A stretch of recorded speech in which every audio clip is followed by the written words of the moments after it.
Hi there, I'm Jenn Cassetta, your Chief Badassery Officer. If you're feeling drained, hesitant, stuck in self-doubt, or you just have a case of the vlogs, the Art of Badassery podcast is here to help you unleash your mojo once and for all. We'll provide you with tips, techniques, and real-life examples of how you can kick ass in all areas of your life. You'll learn how to flex your mental muscles, rise above fears, and turn setbacks into superpowers. So let's enter the dojo and let's get to work.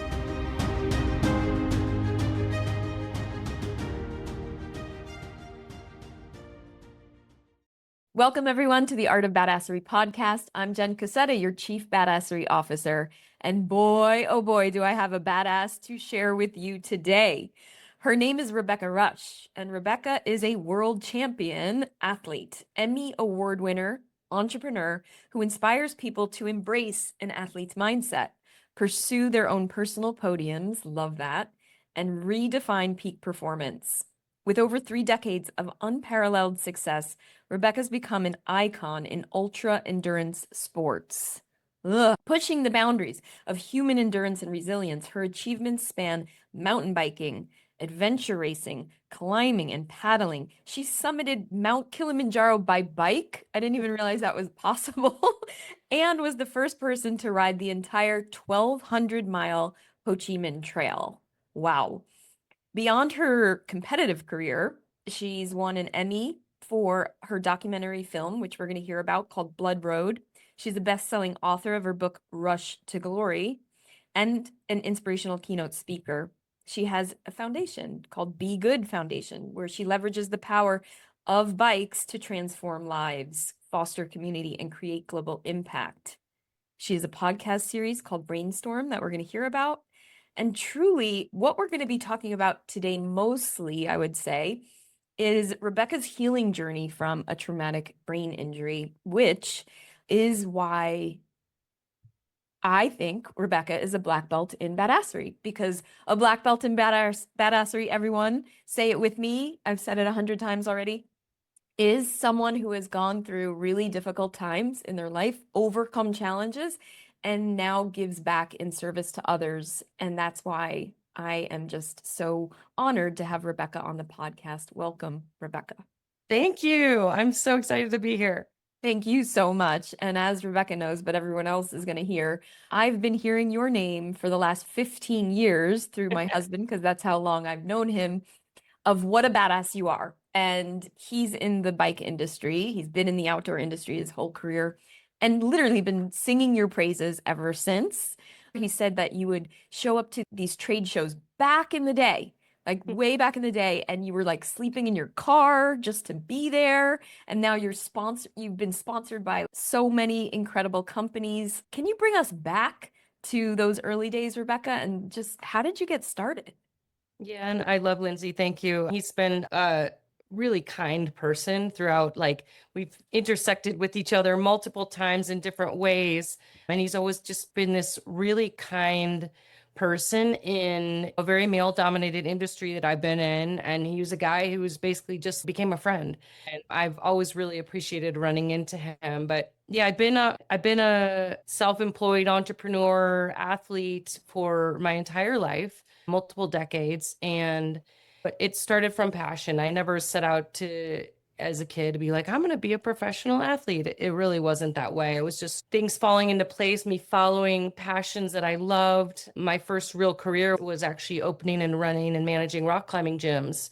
And that transformed into invitations to do other sports and invitations to do other things. And eventually that became a career, but not like I had a 5 or 10 year plan or anything like that. I've always loved being outside, even as a young kid. Some really formative experiences in my childhood were my mom taking us camping as 2 young girls. She was a single mom and would take us. We didn't have a lot of money. And in the summers, we'd just road trip to national parks and go camping. And that was really formative for me. I just loved the adventure of it. And that sort of sentiment has stayed with me my entire career. When people are like, you've done this sport and that sport and rock climbing and paddling and biking. But the through line is adventure, is going outside and playing and being adventurous. And so that was instilled in me at a very young age. And then I found organized sports in high school with a cross country running team. And what I found there was community. And it was a group of girls my age and like a purpose. And I also found positive body image at that time of like, Wow.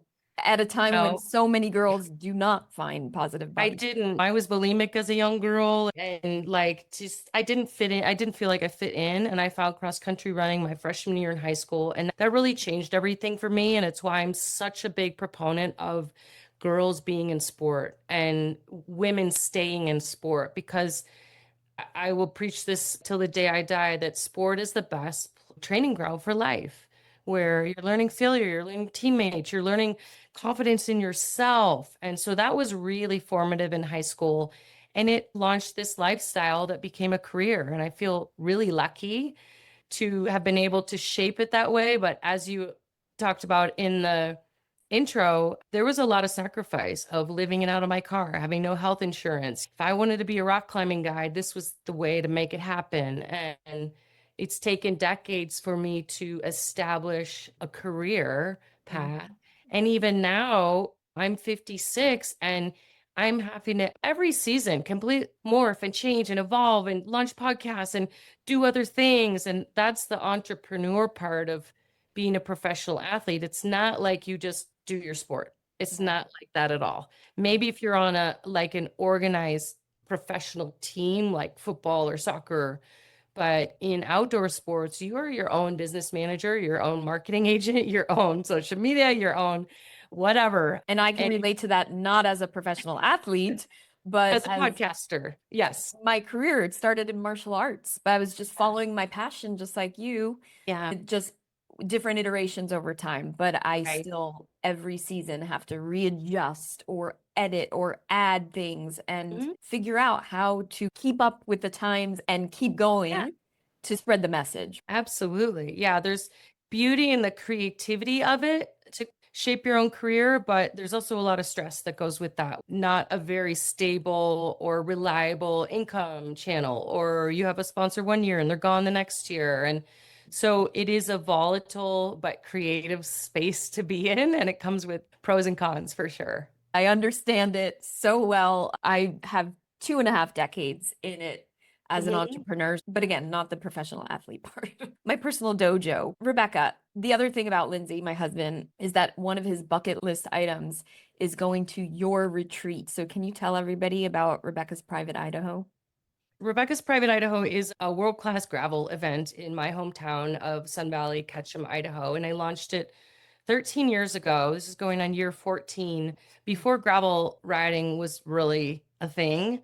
And mostly I was a mountain biker, am a mountain biker mostly, and I just knew I wanted to host an event in my hometown because I wanted to show people we're surrounded by public lands and open space in Idaho, and I wanted to show people the magic of this place, and I wanted to find a way to give back to my community and the cycling community. And I didn't have a lot of funds to donate to nonprofits and other things, so I created an event that would hire locals, bring people to my hometown, and it provided an economic impact that has been really great for where I live.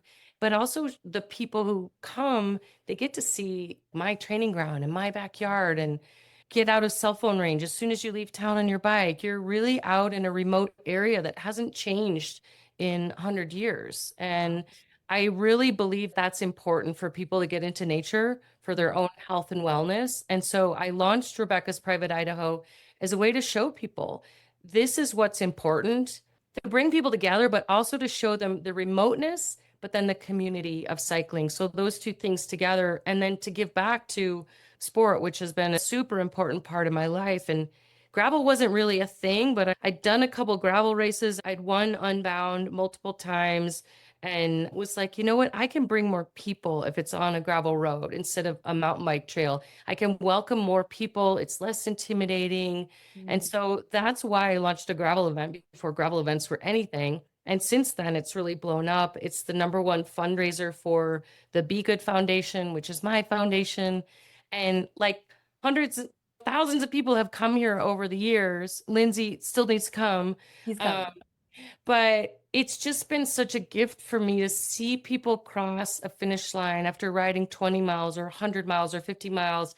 And like they've had their personal podium. And like I'm in tears at the finish line when I see people doing something that they thought was impossible. And then they stepped up and they did it. And it's such a gift for me to be able to share that kind of physical challenge with people because, as I said already, sports are such a great training ground for your own personal confidence. If somebody's tackling a bike ride that's longer than they've ever done in the remote backcountry of Idaho, that's a big deal for people. Right. They come back and be like, I did that. I climbed that 1,400-foot climb. So it's really special to be able to provide a platform for people to have those kind of life changing, evolving experiences. And they take that back to their relationships, their work, their home, their families. Your love of the outdoors is palpable. I feel it from you, and I appreciate it more than ever. 15 years ago, when I met my husband, I was living in Manhattan. I was training in a dojo indoors for the 10 previous years. All my activity was really indoors. And I had, it sounds ridiculous, but when I moved out to Los Angeles in 2009, I had never hiked before. You walked 1,000,000 miles around Manhattan. But that's not nature. You're not smelling the smells and feet to the ground. Like it's completely different. And my life has transformed from, again, moving to LA, which is still a city technically, but the access to the outdoors, the access to the ocean, the access to the mountains, and really dating and then marrying my husband, who is an outdoorsman, right? Who thrives in the outdoors. He completely opened up my eyes and heart to nature in a way that I had never before. And it's really, truly life-changing. I feel that from you, and I appreciate that. On your Instagram, I was going to bring it up at the end, but I'm just going to say it now since we're there. I'm seeing a lot of you advocating for our public lands. Can you just briefly tell us what's going on, what's at stake? Yeah. What's at stake is the mental and physical health of the people that live here. Florence Williams wrote a wonderful book called Nature Therapy, and there's a ton of science behind why we need nature for our mental health. You already brought it up, the smells, the sounds, seeing the color green in nature and having our feet on the earth. There's a ton of science behind why we as humans, we actually need that for our survival. And literally, if we pave over the whole entire country, it's a downward spiral for us as humanity. I truly believe that. And anyone who's walked in Central Park, anyone who has gone camping, anyone who has been outside knows what that feels like. And there's actually some really great research. I was just talking to someone that I interviewed for my podcast, Stacy Bear. He's a veteran and suffers from PTSD. And he came back and basically found rock climbing and found nature, and it saved his life. And he did a bunch of studies with a guy named Dacher Keltner, and they went and studied youth and veterans and took them out into nature camping. And they basically proved that one night camping in nature had so many positive effects on the children and the veterans who are suffering from PTSD, and that those positive effects lasted 2 weeks. Wow. So there is science behind why nature is so critical for our mental health, not aside why it's important for our environment and this other species that live here. It's not just us living here. And what's happening right now, I'm afraid for the first time in my life that our public lands are going to go away, because they literally are. There's a lot of politics happening right now, and it's hard to keep up with it. Our land is on the chopping block, public lands to be sold to private entities. And if that happens, everyone can imagine what's going to happen. They're going to go away. And once those public lands are gone, they're gone. And they've been protected by Congress for a very long time. The reason why I'm leaning so hard into public lands protection is that there is no going back, quite literally. And when they're gone, and what people can do is, we can put in the show notes, is you've got to call your congressional members. You've got to call the White House, and you can get on the phone, and you don't need to have any background information. You just say your name and why public lands are important to you. Tell a story about camping as a kid, teaching somebody to ride a bike. Our mental and physical health depends on it, and our species depends on it, and our planet depends on it. Sure So does. It sure I does. know it feels intimidating to call your congressional members, and I know we hear that all the time. You got to write, you got to call. But if we don't, and 5 years from now, you're being like, wow, I should have made those 3 phone calls. Shame on us then if we really don't lift a finger. And imagine there's a Buddhist practice of you imagine your own death, or you visualize something, you visualize hard things so that you aren't afraid of approaching them. And visualize, what if our public lands are gone? What if our national parks are closed? Literally gone. Yeah. What do And you those can't. millions of people do all summer long? And Right, exactly. And especially COVID was a really interesting time where so many people found the outdoors and they were like, oh my God, being outside saved my life during a really traumatic global time for people. And so, anyone, you don't have to be a professional athlete or even live in nature. Anyone who's ever gone to a park, whether it's a city park or a national park or a wilderness area, now is the time for us to say, hey, we want to keep public lands in public hands. And it's that simple to make a phone call and to keep speak public up. lands in public hands. Yeah, it's easy. And that you don't want them to be sold to private, public lands should not be sold or privatized. And it's a very simple message. And so we will put that in show notes. But I just want to say to everyone, talk to your friends. Like even this kind of conversation, it's super important to have instead of going, oh my gosh, I don't want to be in politics. I don't want to be in politics. But again, imagine if your national parks were gone. Imagine if your city park was gone. Imagine if Central Park was gone. Those are areas you can even take it to New York.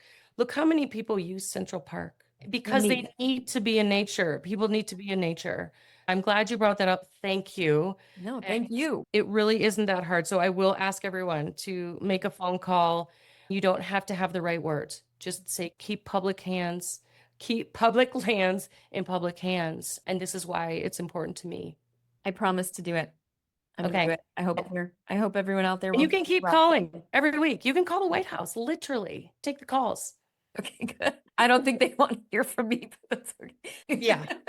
So, Rebecca, you mentioned being in a male-dominated sport, cycling in general. The whole industry is very male-dominated. As you were coming up or through your journey, I'm imagining you got to some point where it just didn't matter anymore. But how was that journey for you? Is there anything there to really mention? Because I feel like right now is such a great time for women in sports.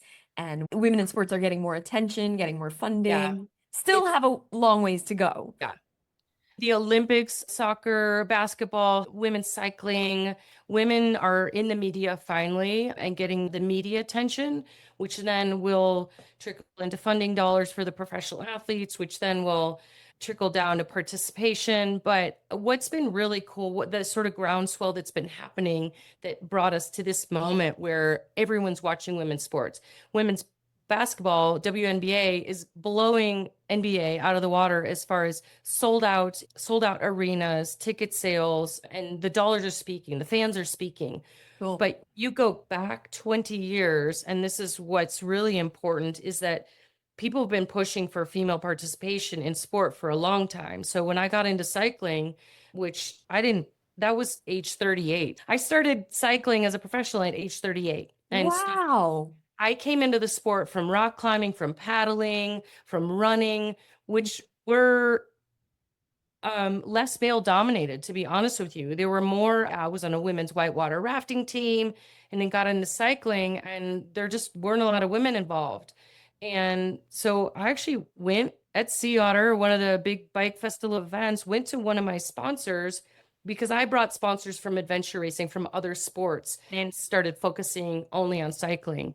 I went into one of my bike brand sponsors and I was just like, even as a sponsored athlete, I'm intimidated to go into the booth and ask a question because there are a million guys lined up. I didn't see anyone that looked like me. And even though I belonged there, I still felt like that. I communicated it to them, and I have to give them props because one of the founders of the company said, well, what do you want to do about it?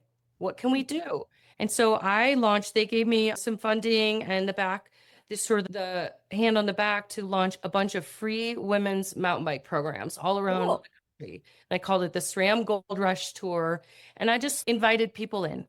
And that women started riding and feeling confident. And then they could go ride with their boyfriend or their husband or their guys, or they were launching women's programs of their own. They'd be like, bring SRAM Gold Rush Tour to my town. I'd be like, I can't, but you can start one. Mhm. And that has been happening for 20 years of women getting women involved. And now what you're seeing is participation in typically male dominated sports like cycling. Now there's like a 50% participation, Wow. which is amazing. What you don't see yet, women participating and they're out there riding bikes and they're out there climbing and they're out there paddling.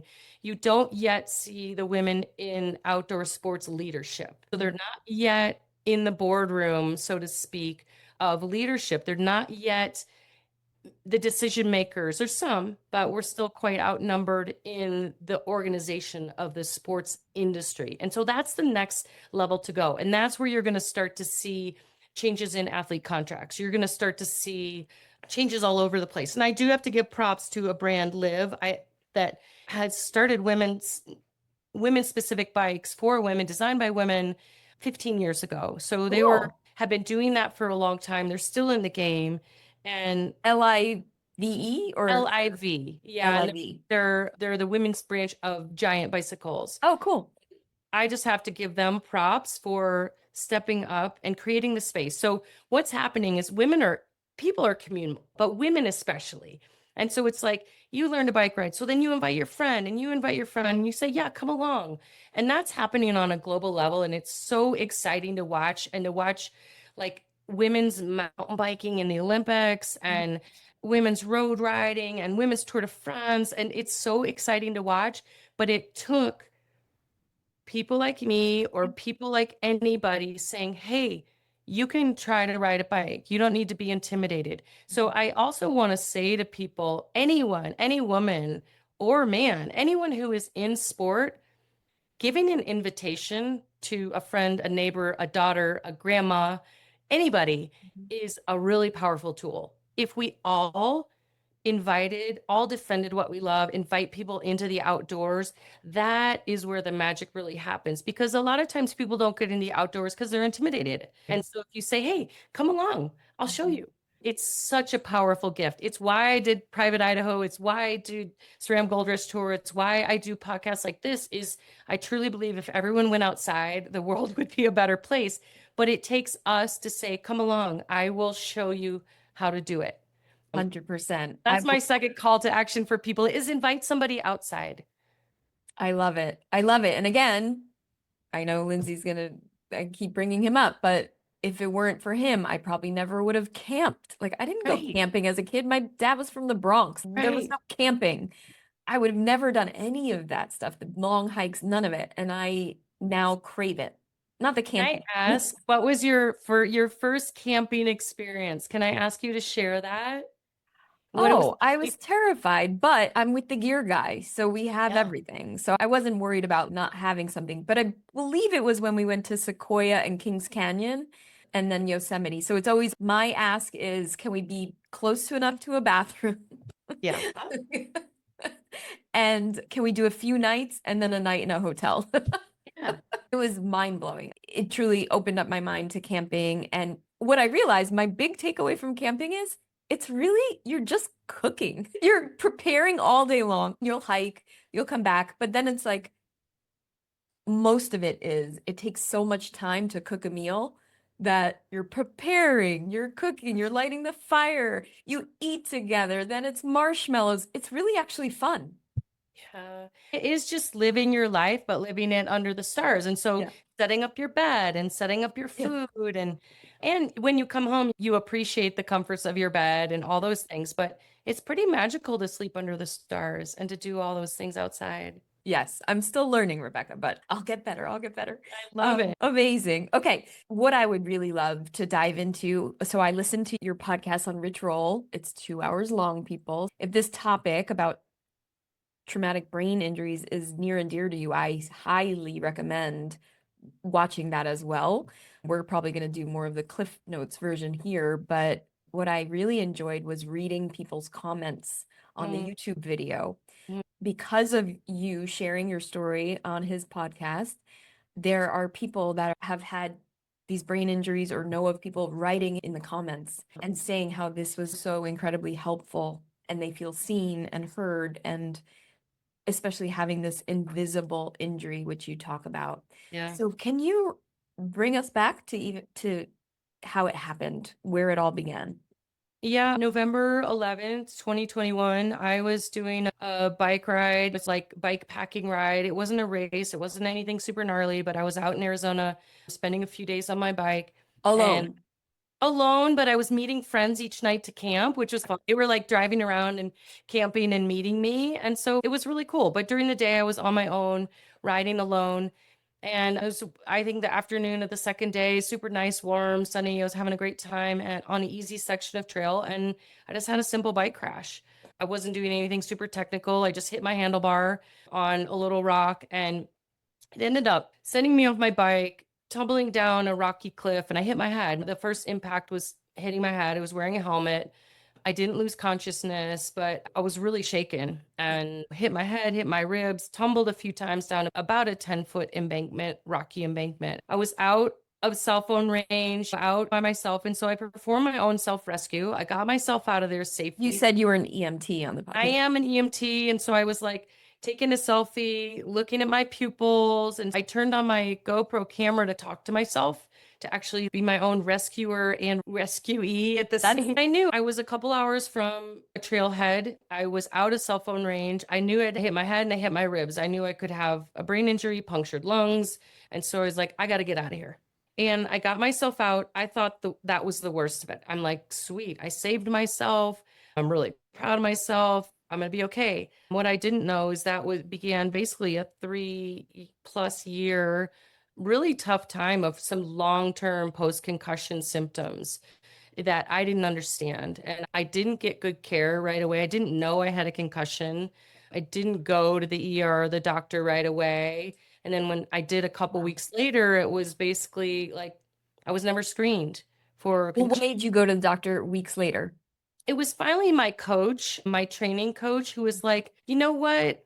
You should just go, because I had brain fog. I was really tired. I was really unmotivated. I was having trouble looking at screens, all these classic signs for concussion that I now know I didn't know at the time. And so I went to my primary care physician and asked, can I be screened? Can I get an MRI for concussion? They basically said, no, you're not, since you don't have a baseline or you're not on the ski team. There's this fallacy that it's only like football players and skiers who get concussions, but quite honestly, cyclists and just general people, general falls are some of the highest, and construction workers. Those are some of the highest statistics for concussion. And You yeah, also mentioned veterans, very high concussion, not from hitting their head, but from the blast and the noise of fire, of ammunition, that can shake your brain. the vibration. And so, yeah, what people often don't understand is you can get a concussion without a blow to the head. If you Wow. get whiplash in a car, that can move your brain. And I've learned all this post concussion, Sure. but the bottom line is I didn't get good care. I didn't get good care right away. It took me about a year to start to find concussion specialists. And that was a really dark year of spiraling down. I stopped exercising. I stopped moving. My health just went down. For the first time in my life, I stopped being an athlete. And Wow. everything started falling apart. My joints were hurting. I got depression. I couldn't sleep anymore. And then I didn't want to go outside even more. And I was just like, what is wrong with me? And it took me about a year to start to find the right kind of help and therapy and piece it together. But it was Sorry, a literally, question. In yeah. that year, when you're like feeling depressed and all this, did you ever relate it back the accident? I thought maybe, but I was also like, I don't know what's wrong with me. There was part of me I didn't want to admit there was something wrong. And I'll be real frank about that. As an athlete, it's push through. I'm fine. I got this. Nothing's wrong with me. I'll just keep trying harder. And that tactic wasn't working. And I didn't have enough awareness of the brain and the nervous system. Like my body has typically worked for me. If I try harder, I see results. Mm. And that wasn't happening. And so it took me a while to actually have a mindset shift, to actually raise my hand and say, I need help. I don't know what's wrong with me, but something's really wrong.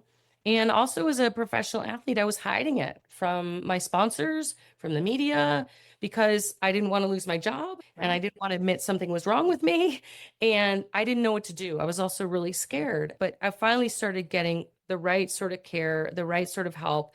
Therapy was a really critical part for the depression because I kept going back to my primary care physician, and quite honestly, all they wanted to do was prescribe antidepressants. And yes, I was depressed, but I felt like there was a different source, which was my concussion, that maybe there were some other things to try first. Yeah. And it took me a while to get to the right concussion specialist. And it was a total matrix. There wasn't one person that was one-stop shopping for me for concussion care. And I think that's something that I think is really important for people to understand, is that there are like 7 different symptom clusters of concussion: vestibular, ocular, all these things.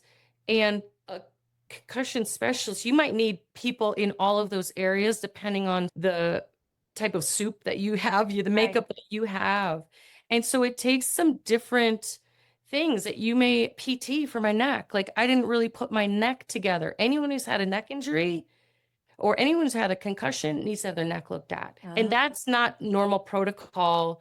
And I can't blame my primary care physician because the education just isn't there. So this is part of a lot of my mission right now, is to talk about concussion because it's a really common injury, very common. Up to 30% of people will experience a concussion or are reported to have a concussion.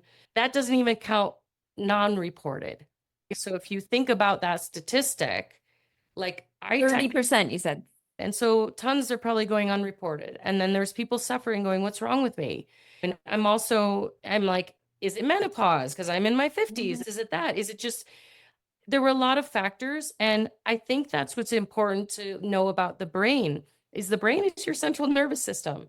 And so, yes, your stress in life, a neck injury, how you're sleeping, all those things are affecting our brain, a healthy brain or an injured brain.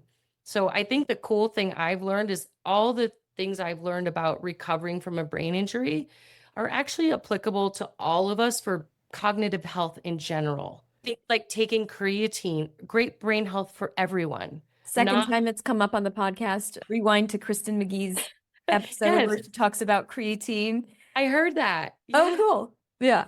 But so I will say part of my mission is being pretty vocal, where I wasn't vocal at all. And now that I'm in a better place, I'm more healed.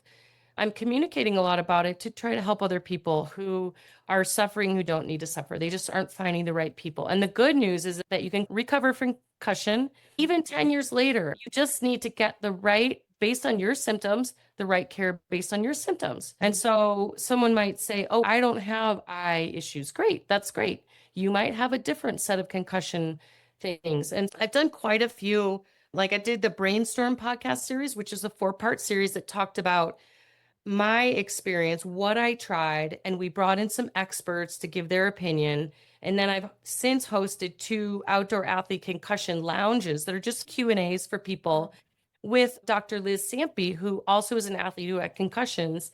And she went and studied them for a year because she wasn't getting good help. Yep. She's a PT. And so now she does mentorship to help people manage their concussion care. Wow. The conversation is happening, which is really cool.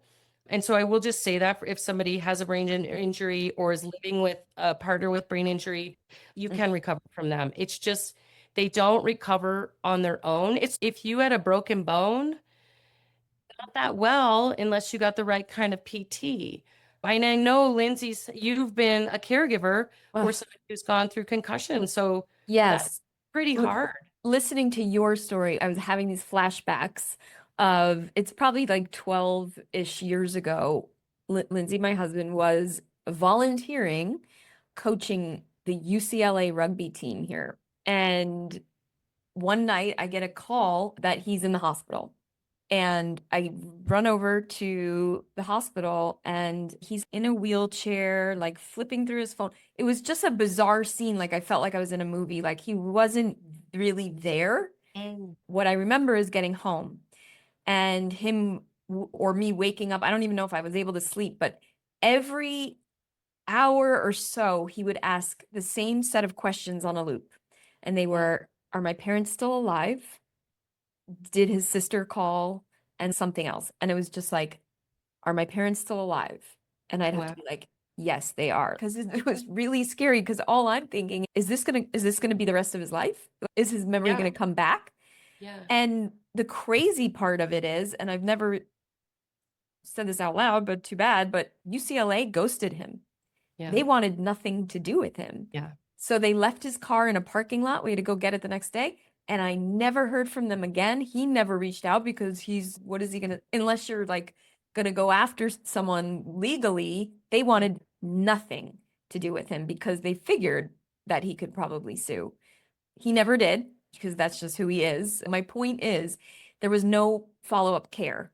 It was the incident in the hospital, send you home, and then nothing. Like you said, he healed over time, we guess, but how do you really know? Yeah, it's such a common story, and I'm sorry you've gone through that. What's really interesting, and we'll put a link to it. Dr. Liz CMP, who I work with, made a free concussion recovery ebook because Amazing. her own experience was so frustrating that she basically went to school and then wrote this mini ebook, and it's free.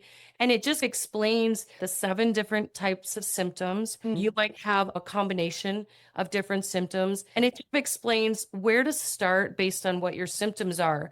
Because quite honestly, people don't know where to start. And if you have a brain injury, you can't look on the internet. You're overwhelmed anyway. You can't manage your own care. And then the person, your spouse or whoever's around you, also doesn't know what to do. And We assume it's just going to heal on its own. Sorry, I forgot like the punchline of that story was he didn't even know what happened to him. So he didn't know for years until he ran into some kid that happened to be on the team that day in Santa Monica and said, "Oh, you're the guy, you were the coach." Basically, he was holding like a shield for rugby and everyone was coming in and whacked him in the head. But again, like we never knew what actually happened. He just knew he was knocked out. wow. So maybe for some people out there, it's like you don't even know how that happened or Just to say, I don't want to freak people out because not everyone Sure. who gets a concussion, but you might as well get checked out and see if you have symptoms of a Yes. concussion. And if you do, then there is a protocol of a supplement protocol, a Hmm. rest protocol, and then a return to activity protocol. And this is where I went wrong. I stayed sedentary for too long. I needed to get moving. And so there's this old school concussion belief that you need to just go in a dark room and do nothing if you've hit your head. Right. And maybe you need to rest for the first 48 hours or so. But after that, you actually need to start walking and start moving and getting outside. You need to start stimulating the hormones, the blood flow, all of the things that actually will heal your brain. If you're in total isolation, then the brain isn't opening back up those channels that have been like scrambled. And so you need to get those brain sort of networks moving again. So where I did too much physical rest and I didn't do enough cognitive rest. So there's a difference between I kept trying to push through work, looking at a computer screen. I don't want to lose my job. And then at the same time, I wasn't motivated. I didn't want to go outside, so I didn't, which when going back to the beginning of our conversation, what I needed was fresh air, the smell of the grass, nature therapy, and I needed to get my blood flowing and all that going again as part of my healing. And it took me too long to I was afraid, literally, like I didn't want to induce a headache. I didn't know what to do. And I think a lot of people stop moving out of fear of eliciting the symptoms. But quite honestly, again, if we think like about any normal injury, say you have a knee injury, you get it fixed, you get a knee replacement, and then you go to therapy and then they make you move it and it hurts and they make you push the range of motion and they make you keep working on it so that you could get back.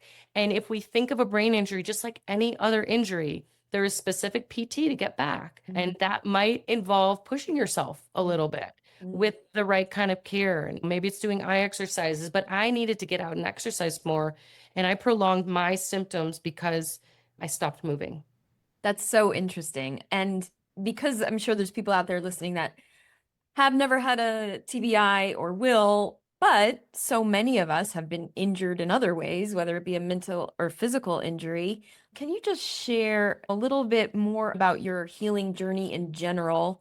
I listened in to your story and specifically on how you reached and what you learned from maybe some plant medicine and alternative things that you tried. Yeah, I think I'm actually grateful the concussion happened because what it did is for the first time in my life, I sat still. I had to like just be with myself. And my typical outdoor therapy has been moving and being outside and doing all Push, this push, push. stuff and pushing. Because I wasn't doing that, I was sitting there with myself going, who am I? Oh, and I did a lot of journaling. I started doing art. I went to therapy. I found a therapist who deals with trauma, and she was recommended by my acupuncturist who was basically trying to help me with my neck pain and my headaches.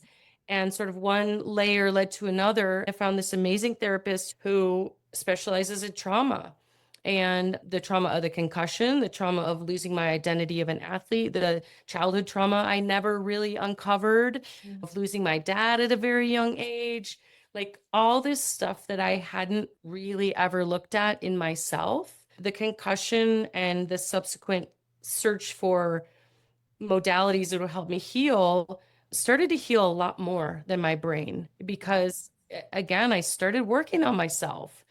Therapy, talk therapy was really a quite pivotal point for me. And I'll always do therapy now because I'm just such a fan of being able to talk about your feelings with a professional. We can't do that with our spouses. They're not trained for it, quite Right. honestly. It's like you go to a car mechanic to fix your car because they're specialists in it. Talk therapy eventually led to plant medicine, psychedelic assisted therapy, and it started with MDMA and since have done psilocybin. And that was really, it was not for to have a party. It was not, I'm not that kind of a person. I didn't really do drugs as a kid. I was an athlete Yeah. all my life. But I was pretty desperate, I will say, trying to be prescribed antidepressants, really at a lost place. And therapy was really helping.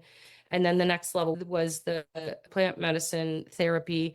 Why I went for that was because of the really deep body of research for decades with veterans with PTSD who Yes. have been helped by MDMA. And while it's not legal, I will just put that out there.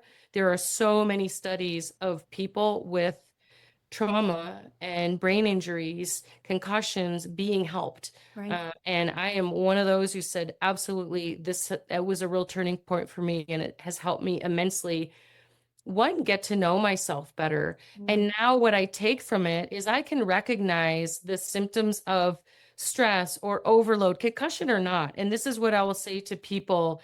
Our cognitive health and brain health, we're at a time in our world where we are overloaded with stress and technology and doing everything. You know, you're expected to be a great mom, an entrepreneur, you're expected to do all the things. No other time in history have the stresses on humans been at the level they are right now.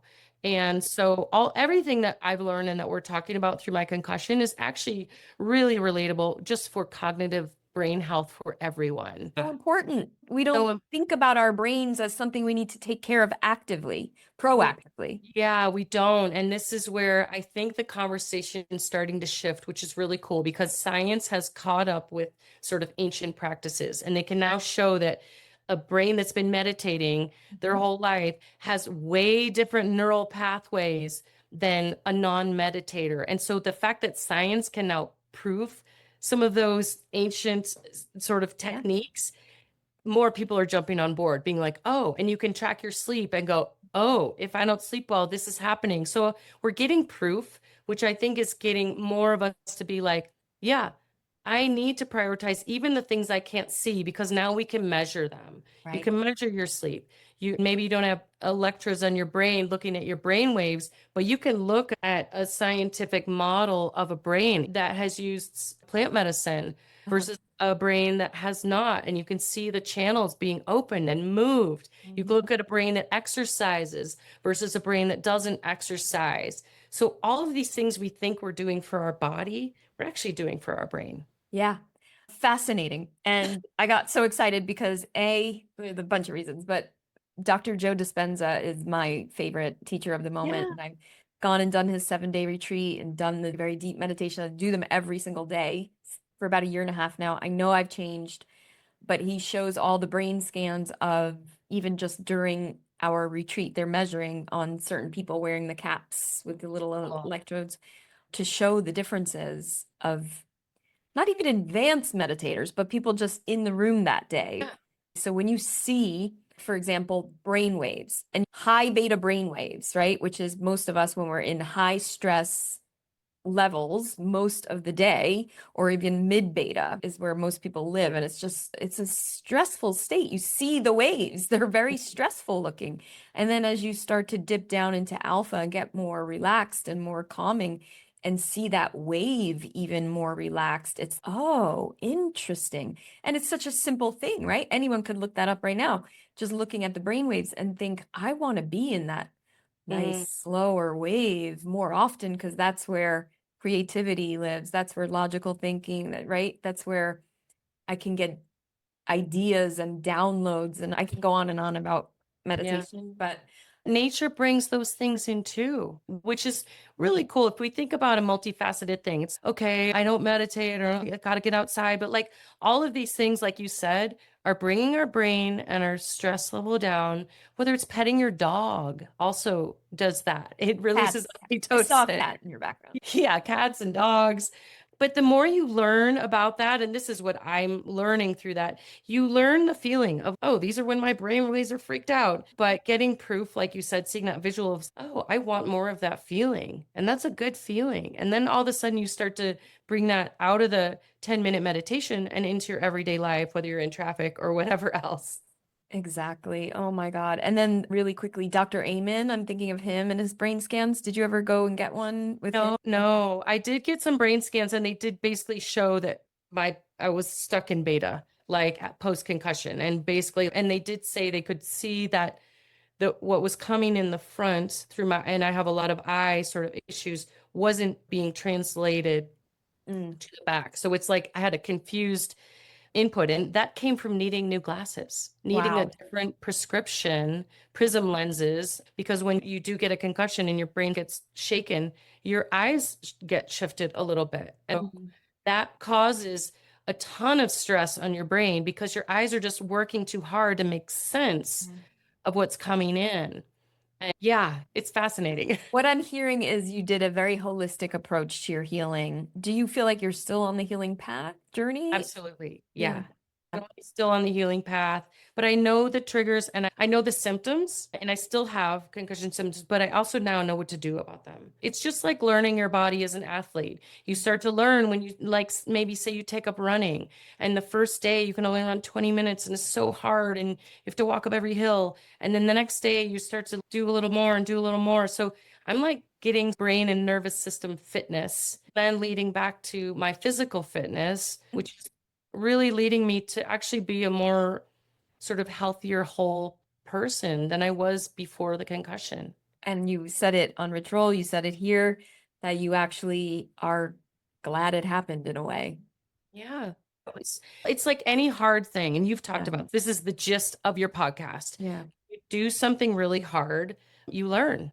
Yeah. And you are pushed into a learning experience, maybe not by choice. You're in it, usually not by choice, but you're in it. And so, what do you do? And I always talk, athletes always talk about the pain cave, which I actually really hate. I like to call it a pain tunnel because you don't go in and have your pain and come out the same way. You actually go in and you work through and you go out the other side a changed person. And Mhm. so, for people who are in the pain tunnel, the only way through is through, and getting help from other people, whatever you're going through, getting help, getting teammates to get through the pain tunnel. And then you come out the other side, there is light, and you're a different person.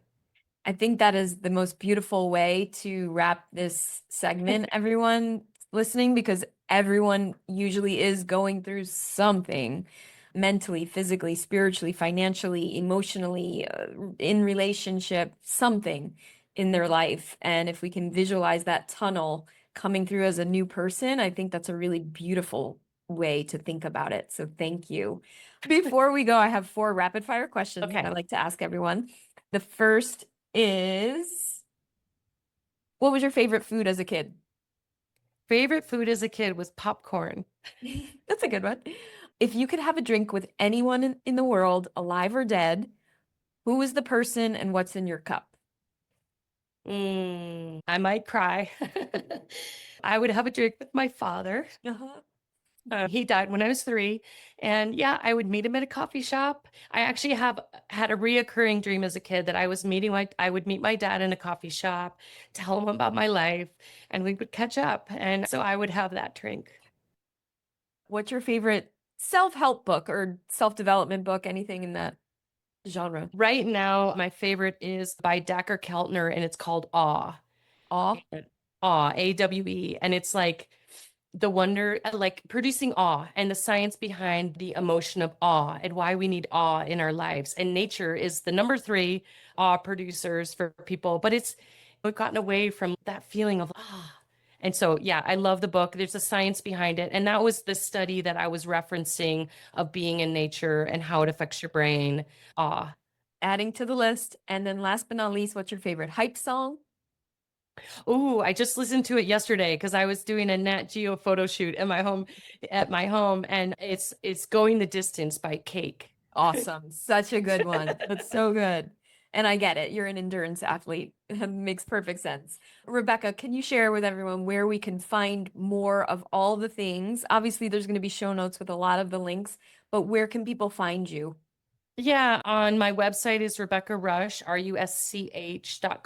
And then I'm on LinkedIn, I'm on Instagram, but all my films, podcasts, and I have a new podcast called What's the Rush?